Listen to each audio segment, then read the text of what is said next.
ఓం శ్రీ గణేశాయ నమః. ఓం శ్రీ వేదవ్యాసాయ నమః. ఓం నమో భగవతే వాసుదేవాయ. మహాభారత గ్రంథ పారాయణలో భాగంగా ఈరోజు మనం 365వ రోజుకు చేరుకున్నాము. ద్రోణ పర్వంలో ఉన్నాము. నిన్నటి రోజున మనము దుర్యోధనుడికి ద్రోణాచార్యుల వారు అభేద్య కవచమును ఇచ్చుట గురించి తెలుసుకున్నాం కదా. ఇక ఈరోజు సాత్యకి దృష్టద్యుమ్నుడు ద్రోణాచార్యుడితోటి యుద్ధం చేయట గురించి తెలుసుకోబోతున్నాము. చాలా బాగుంటుంది, చివరి వరకు స్కిప్ చేయకుండా చూడండి. హరే కృష్ణ. శుక్ల అంబరధరం విష్ణుం శశివర్ణం చతుర్భుజం ప్రసన్నవదనం ధ్యాయేత్ సర్వవిఘ్నోపశాంతయే. నారాయణం నమస్కృత్య నరం చైవ నరోత్తమం దేవీం సరస్వతిం వ్యాసం తతో జయముధీరయేత్. హరే కృష్ణ. ఇక మనం పారాయణలోనికి వెళ్ళిపోదాము. సంజయుడు చెబుతున్నాడు, రాజా, కృష్ణార్జునులు కౌరవ సైన్యంలో ప్రవేశించారు. వారి వెనుక దుర్యోధనుడు కూడా వెళ్ళాడు. అప్పుడు పాండవులు సోమక వీరులతో మహాకోలాహలంగా ద్రోణాచార్యునిపై దాడి చేశారు. దానితో రెండు వైపులా గొప్ప తీవ్రమైన యుద్ధం మొదలైంది. ఆ సమయంలో జరిగినటువంటి యుద్ధం నేను ఇంతవరకు ముందు ఎన్నడూ చూడలేదు, విననూ లేదు. దృష్టద్యుమ్నుడు పాండవులు ఆచార్యునిపై పదే పదే ప్రహారం చేస్తున్నారు. ఆచార్యుడు బాణవర్షం కురిపిస్తున్నట్లుగానే దృష్టద్యుమ్నుడు కూడా బాణాల జడివానను కురిపిస్తున్నాడు. పాండవుల రథ సైన్యం మీద ద్రోణుడు ఎక్కడెక్కడ బాణాలు వేస్తున్నాడో ఆయా వైపుల నుండి బాణాలు వేస్తూ దృష్టద్యుమ్నుడు వాటిని తప్పిస్తున్నాడు. ఈ రీతిగా ఎంత ప్రయత్నించినా దృష్టద్యుమ్నుడిని ఎదిరించడంలో అతని సేన 3 భాగాలుగా విడిపోయింది. పాండవుల దెబ్బకు కంగారుపడి కొంతమంది యోధులు కృతవర్మ సైన్యంలో కలిశారు. కొంతమంది జలసంధిని వైపు వెళ్లారు. మరికొంతమంది ద్రోణాచార్యుడి వద్దనే ఉండిపోయారు.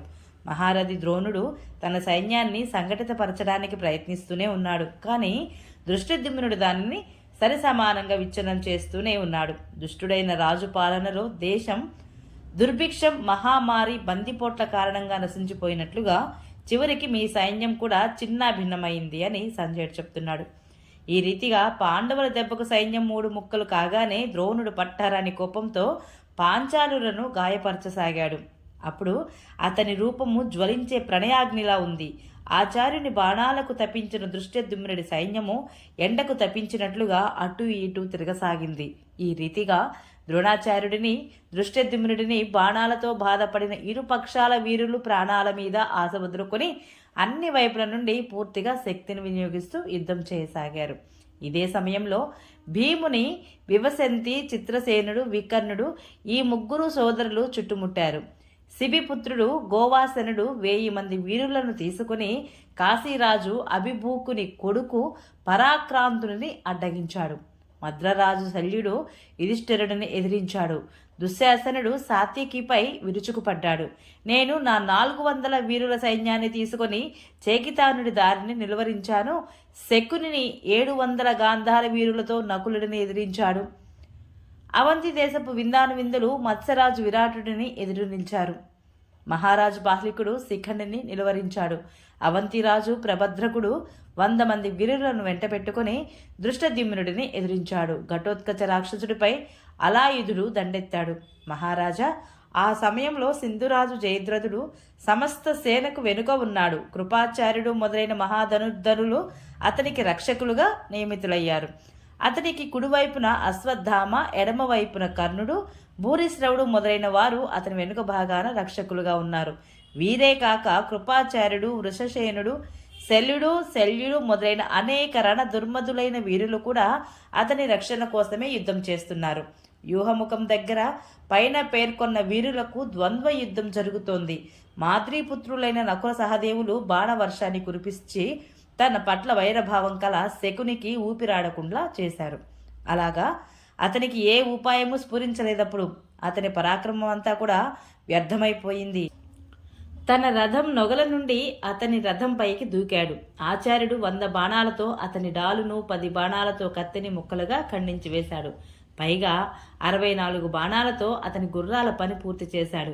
2 బాణాలతో అతని ధ్వజాన్ని ఛత్రాన్ని ఖండించి పార్శ్వరక్షకులను కూడా నేలకూల్చాడు. అటు పిమ్మట అతడు ధనుస్సును చెవుల వరకు లాగి దృష్టద్యుమ్నుడిపై ప్రాణాంతకమైన ఒక బాణం వేశాడు. కానీ సాత్యకి 14 వాడి బాణాలతో దానిని మధ్యలోనే తుంచివేసి ఆచార్యుడి గుప్పిట్లో చిక్కుకున్న దృష్టద్యుమ్నుడిని రక్షించాడు. ఈ రీతిగా ద్రోణుడి తోడి యుద్ధంలోకి సాత్యకి వచ్చి పాంచాల వీరుల దృష్టద్యుమ్నుడి రథంపైకి ఎక్కించుకొని వెంటనే దూరంగా తీసుకుపోయాడు. ఇక ఆచార్యుడు సాత్యకిపై బాణాలు కురిపించనారంభించాడు. సాత్యకి గుర్రాలు కూడా మహావేగంతో ద్రోణుడి ఎదుట వచ్చి నిలుచున్నాయి. ఆ వీరులిద్దరూ కూడా పరస్పరం వేల బాణాలు వేసుకుంటూ ఘోర యుద్ధం చేయసాగారు. వారిద్దరూ ఆకాశంలో బాణాలు వలలా వ్యాపింపచేశారు. దశ దిశల యందు బాణాలను పరిచారు. బాణాల వల వ్యాపించడంతో అన్ని వైపులా అంధకారం అలుపుకుంది. సూర్యకాంతి వాయుచలనం కూడా ఆగిపోయాయి. ఇద్దరి శరీరాలు రక్తంతో తడిసిపోయాయి. వారి ఛత్రాలు ధ్వజాలు తెగిపడ్డాయి.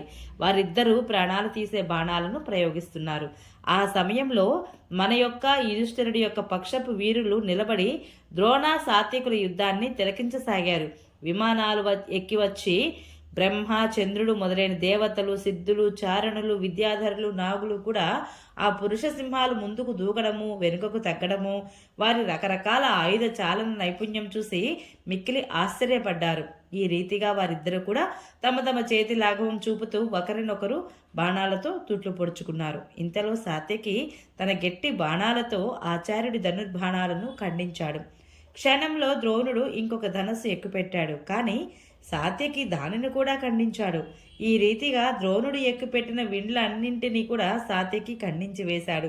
ఈ రీతిగా ద్రోణుడు 100 విండ్లను ఖండించాడు. ఇది ఎంత నిపుణంగా జరిగిందంటే ఆచార్యుడు ఎప్పుడు ధనస్సు ఎక్కుపెట్టాడో సాత్యకి ఎప్పుడు దానిని ఖండించాడో ఎవరికీ తెలియడం లేదు. సాత్యకి చేసిన ఈ అద్భుత కార్యం చూసి ద్రోణుడు మనస్సులోనే పరశురాముడు, కార్తవీర్యార్జునుడు, అర్జునుడు, భీష్ముడు వీరిలో ఉన్న అస్త్రబలమే సాత్యకిలోనూ ఉంది అనుకున్నాడు. అనంతరం ద్రోణాచార్యుడు ఒక కొత్త విల్లు అందుకున్నాడు. దానిపై ఎన్నో అస్త్రాలు సంధించాడు. కానీ సాత్యకి తన అస్త్ర కౌశలంతో ఆ అస్త్రాలన్నింటినీ కూడా ఖండించి వేశాడు. పైగా ఆచార్యునిపై వాడి బాణాలు కురిపించాడు. ఇది అందరికీ చాలా ఆశ్చర్యం కలిగించింది.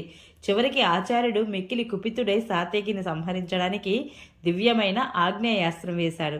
ఇది చూసి సాత్యకి దివ్యమైన వారుణాస్త్రం ప్రయోగించాడు. ఆ వీరులిద్దరూ దివ్యాస్త్రాలు ప్రయోగించడం చూసి పెద్దగా హాహాకారాలు వినిపించాయి. ఎంతవరకు వచ్చిందంటే ఆకాశంలో పక్షులు ఎగరడం కూడా ఆగిపోయాయి. యుధిష్ఠిరుడు, భీమసేనుడు, నకుల సహదేవులు అన్ని వైపుల నుండి సాత్యకిని రక్షించసాగారు. దృష్టద్యుమ్నుడితో పాటు విరాటరాజు, కేకేయ నరేశుడు, మత్స్య, శాల్వ దేశపు సేనలను తీసుకొని ద్రోణుడి ఎదుటకు వచ్చి నిలిచారు.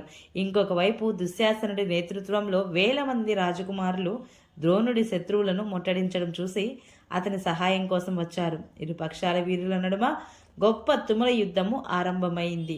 ఆ సమయంలో దుమ్ము, బాణవర్షం కారణంగా ఏదీ కనబడడం లేదు కనుక ఆ యుద్ధము హద్దులు లేనిదైంది. అందులో తన పక్షం వారు, పరాయ పక్షం వారు అనే జ్ఞానం కూడా లేకుండా పోయింది. ఓం నమో భగవతే వాసుదేవాయ. ఈరోజు పారాయణ ఇంతటితో సమాప్తము. రేపు మనము విందాన విందుల వధ, శ్రీకృష్ణుడు గుర్రములను సేద తీర్చుట గురించి తెలుసుకుందాము.